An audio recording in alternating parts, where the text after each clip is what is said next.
Eu fico feliz de estar aqui com vocês, de poder compartilhar a presença com vocês. Eh, Acho que é muito especial a gente poder estar na companhia de pessoas que não necessariamente são iguais a nós, mas que têm pelo menos uma similaridade, nas buscas da vida, nos caminhos. Então, com certeza aqui, todos nós somos diferentes de certa maneira, né? Mas ao mesmo tempo também somos iguais, iguais no aspecto de que nós queremos algo mais verdadeiro na vida, nós queremos a verdade, nós queremos a paz, nós queremos a alegria, e nós estamos buscando por uma vida que reflita isso, né? Nós estamos buscando por caminhos que possam fortalecer a nossa maneira de viver. Então, eu fico muito feliz de poder compartilhar esse espaço com vocês. Pode ter certeza que cada um de vocês aqui é muito especial. Eu sempre noto quando alguém não está presente, mesmo se fosse 50 pessoas, 100 pessoas, eu sempre tenho esse olhar para cada um, por mais que eu não demonstre nem sempre, né? Eu sempre percebo cada um de vocês. E então, assim, o propósito desse nosso retiro aqui, esse curso, né, além de explorar o livro do profeta, né, que nós vamos terminar hoje, ele também é para fortalecer aquilo que a gente é na nossa essência. Porque às vezes aquilo que a gente é na nossa essência fica meio dormente, meio escondido, meio ignorado. Então, às vezes, a gente esquece dos verdadeiros valores, né, da vida, a gente esquece do que é realmente importante. Então, eu espero que esses nossos dias aqui juntos possam ter relembrado para vocês o que é realmente importante para a sua vida, e não apenas o que é importante, mas através de onde você está vivendo a sua vida. Você está vivendo a sua vida através do amor, através do seu coração, através de um estado de receptividade, disponibilidade, ou você está vivendo a sua vida através de um lugar de medo, de insegurança, você está escondido no seu esconderijo, né? A maior parte dos seres humanos está vivendo nesse estado de medo, se protegendo um do outro, se escondendo, eh, com a incapacidade de ser verdadeiramente natural, com a incapacidade de ser verdadeiramente autêntico. Então, eu queria trazer para vocês hoje uma reflexão antes de a gente ler o nosso último capítulo. E essa reflexão é sobre eh, a como que tudo está interrelacionado, né? Como que tudo na existência está relacionado um com o outro. Como que tudo afeta a tudo, né? Por exemplo, uma planta que você tem aí na sua casa, que talvez você ame de paixão essa planta, que você acha ela tão bonita. Quantas vezes você já agradeceu o sol por estar nutrindo aquela planta, ou o clima, ou a água, né? Ou a terra. Então, aquela planta que você tem, ela não é só a planta, ela é a terra. Sem a terra, ela não é a planta. Você já pensou nisso? Uma árvore sem a terra não é uma árvore. E uma árvore sem a água não é uma árvore. E uma árvore sem o sol não é uma árvore. Então, será que a árvore é o sol? Será que ela ela é a Terra? Ou será que, na realidade, ela é tudo? Nós, normalmente, seres humanos, através da nossa perspectiva separada, a gente vê o separado, né? A árvore. Mas a gente não vê que, na realidade, ela é também tudo. Você, nesse momento, é tudo. Se alguma coisa no universo não existisse, você não existiria. Olha como que é interessante, né? Se o Sol tivesse talvez 1% menos forte ou mais forte, talvez nós não existiríamos, você não existiria. Então, a gente percebe como que tudo está relacionado, está entrelaçado. No budismo, eles falam, né, que tudo está entrelaçado. Tudo está, tudo, não existe nada que não esteja conectado uma coisa a outra.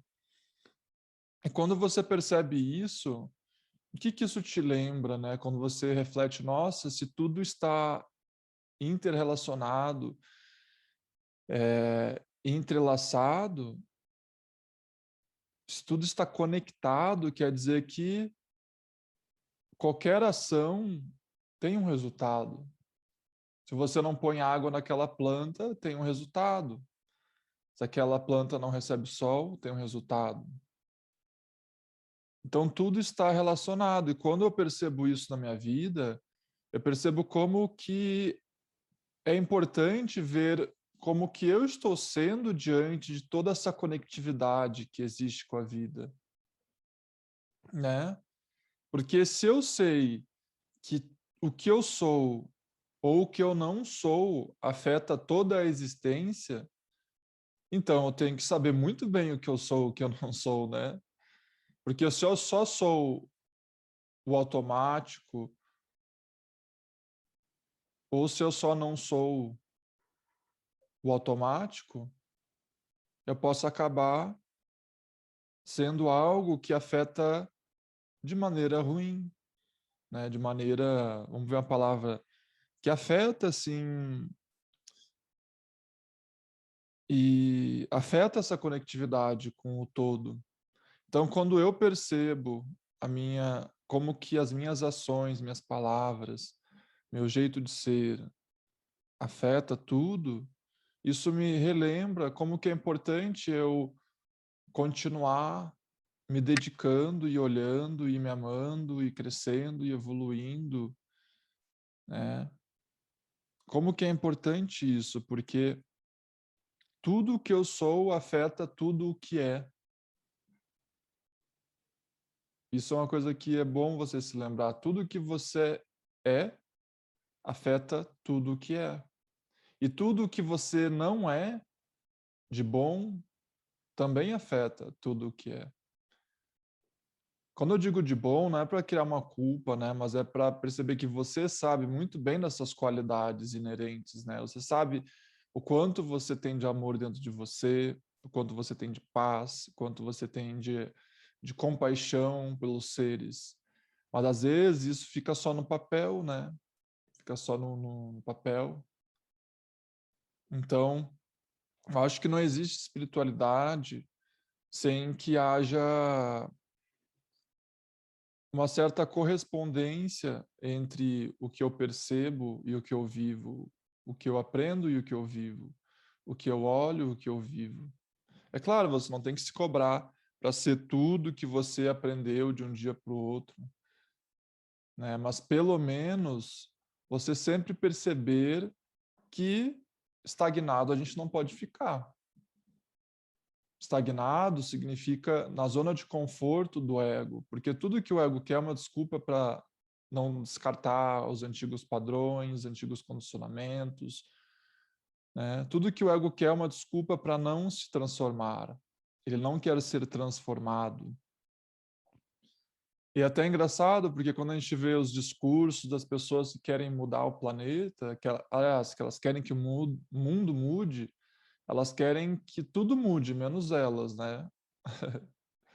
Elas querem que o universo mude, mas elas não precisam mudar. Quer que os políticos não roubem, mas elas não querem parar de roubar. Então, eu acredito que vocês aqui, né, e nós todos aqui, estamos nessa jornada de ser o que eu sei e fazer o que eu sei. Ser e fazer o que eu sei. Não de um dia para o outro, porque ninguém aqui vai conseguir, mas pelo menos cada vez mais. Por quê? Porque você faria o que você sabe? Porque você ama o que você sabe. A gente faz o que a gente ama. Então, lembre-se sempre que o que você está fazendo é o que você está demonstrando que você ama. Talvez você, né, pelo menos, talvez a sua mente ame isso e você não ama. Então, você tem que, né, às vezes a nossa mente ama, por exemplo, julgar. E daí você, opa, eu não amo isso. Então, você tem que perceber que o que você, essência, ama é diferente do que o ego ama, digamos assim, né? O que o ego ama é diferente do que você ama. Então, às vezes a gente está agindo no que o ego ama, por mais que eu ame outras coisas, por mais que eu não concorde com isso que ele ama. Por quê, né? Porque eu ainda não criei um hábito de agir naquilo que eu amo.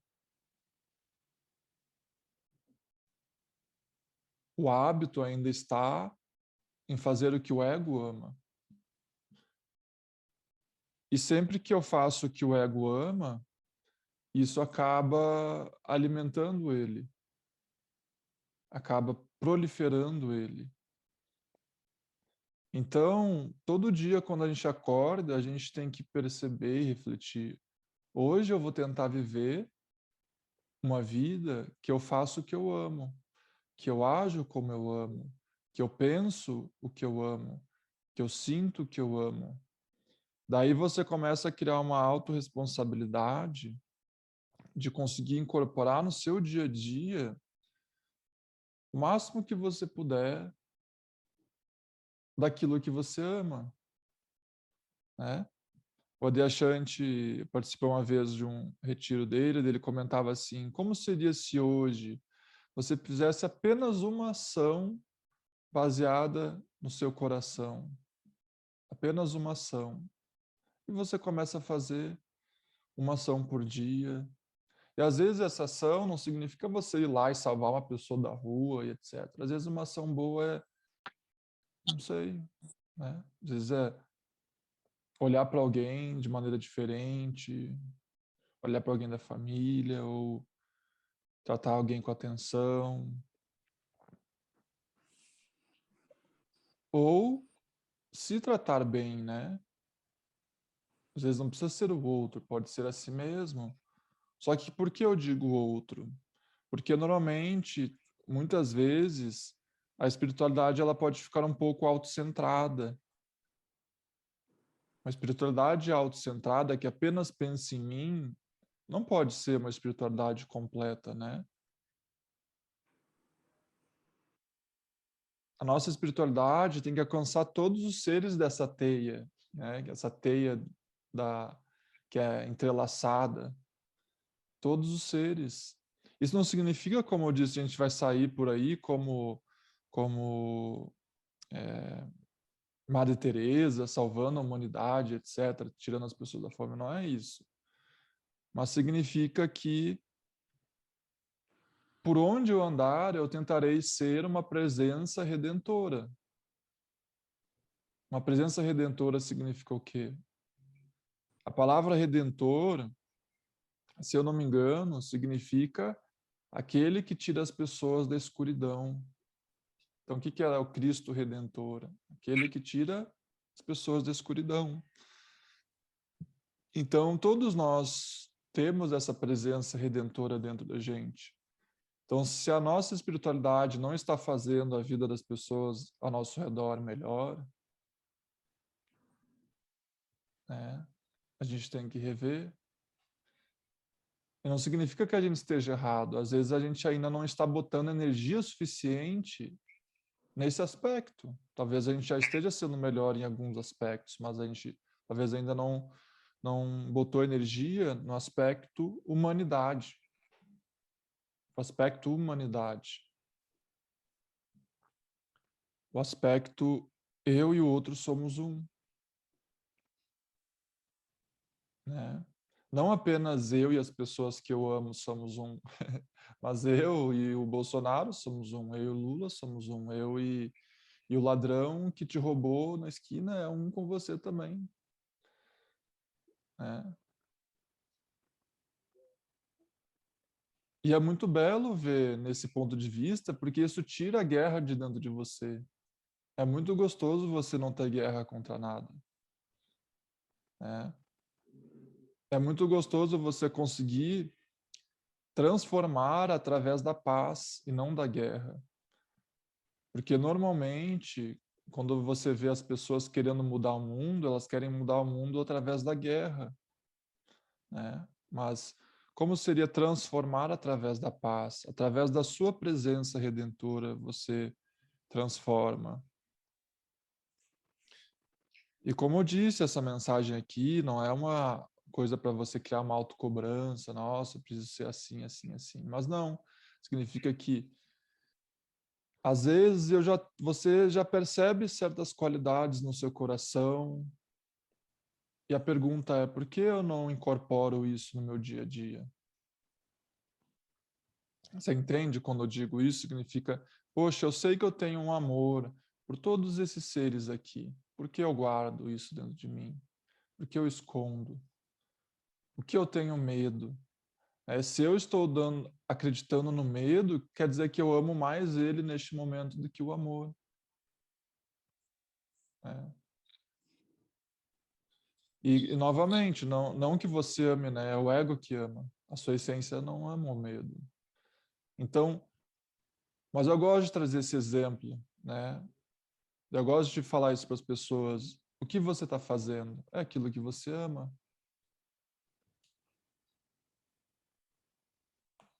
E daí, quando eu paro para refletir nisso, eu falo, nossa, realmente, eu tenho que rever o que eu amo. Porque às vezes eu não estou amando o que eu amo. Eu não estou amando o que eu amo. Então, você está amando o que você ama, né? Você está amando o que você ama. Então, né, tem essa frase, se não me engano, foi Buda que comentou. Ele falou assim que quando ele despertou, todos os seres despertaram com ele. O que significa que todos os seres despertaram com ele? Significa que toda a humanidade virou iluminada? Não, significa que quando ele despertou para a consciência pura, ele percebeu que todos os seres tinham consciência pura. Então, todos os seres se iluminaram com ele.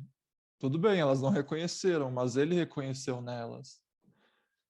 Então, o seu despertar também desperta as pessoas à sua volta, a humanidade toda.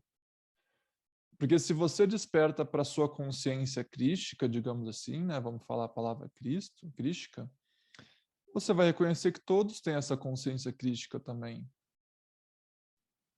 E isso não pode ser entendido intelectualmente, porque é gostoso, né? Nossa, todo mundo tem a consciência crística. Né? Você entende isso intelectualmente, mas na hora de tratar alguém, você trata como se todo mundo te fosse o diabo em pessoa.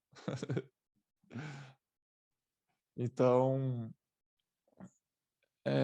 eu acho que no fundo que essa mensagem que eu estou falando está trazendo é mais uma questão de conseguir viver o que a gente ama, né? E aqui nesse livro a gente leu alguns conselhos do Khalil Gibran sobre o amor, sobre diversos assuntos. E aí que vem, né?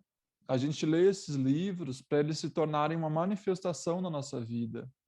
Não para ser só um livro que eu aprendi as palavras bonitas deles.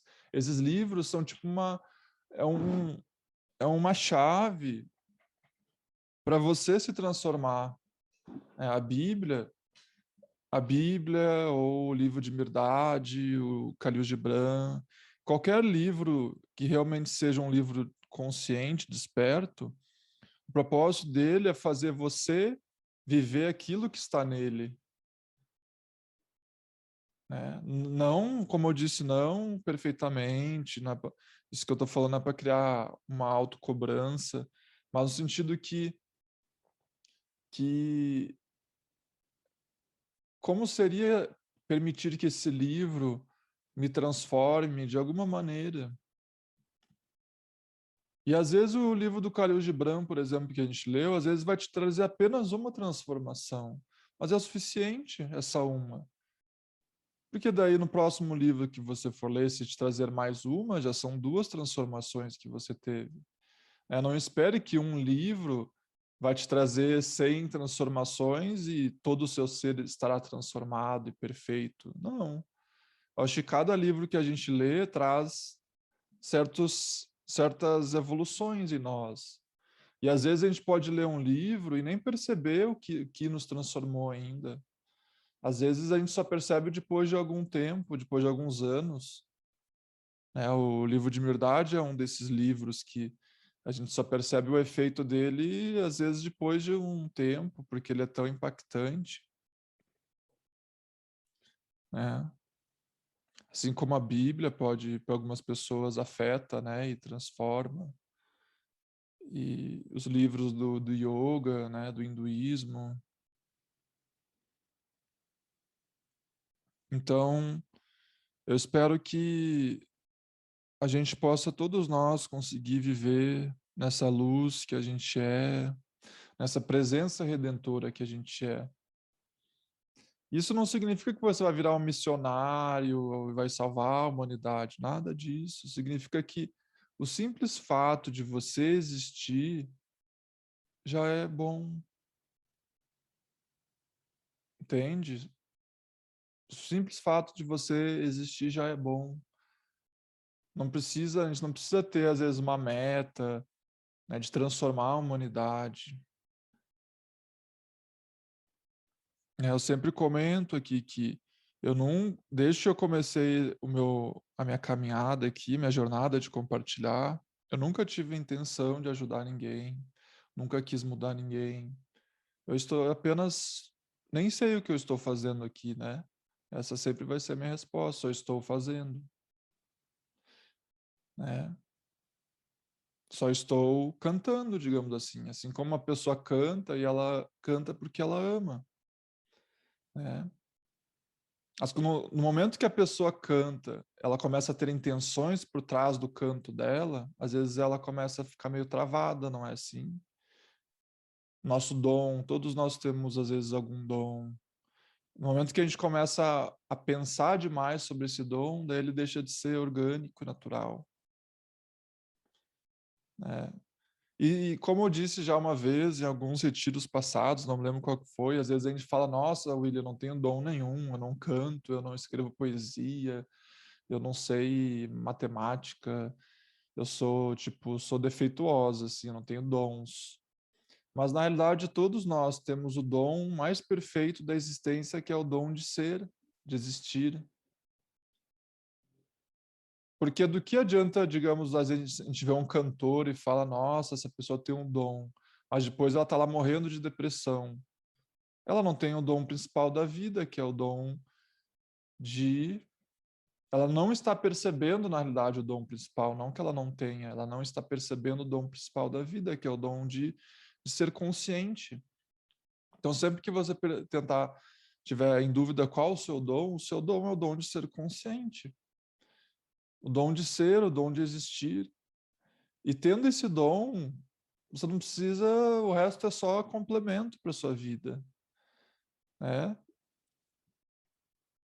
Tem que ser o suficiente, porque às vezes a gente fica, a nossa autoestima, né, fica meio baixa, nossa, eu não tenho dons. Eu já tive isso antigamente, quando eu me preocupava com a opinião do mundo, eu não tinha dons, eu não, aliás, não dons visíveis, né? Mas hoje eu percebo, nossa, o dom de viver em paz, esse dom é muito bom, né? Esse aí todo mundo quer e não se aprende em nenhum lugar, né? O dom de viver em paz. Então, esse é o nosso dom, o dom de ser consciente, de ser consciência, de perceber que eu sou consciência. E daí a gente compartilha esse dom para o mundo, através do nosso jeito de viver, do nosso dia a dia, quando a gente pega um ônibus, quando a gente pega um Uber, de notar as pessoas ao nosso redor,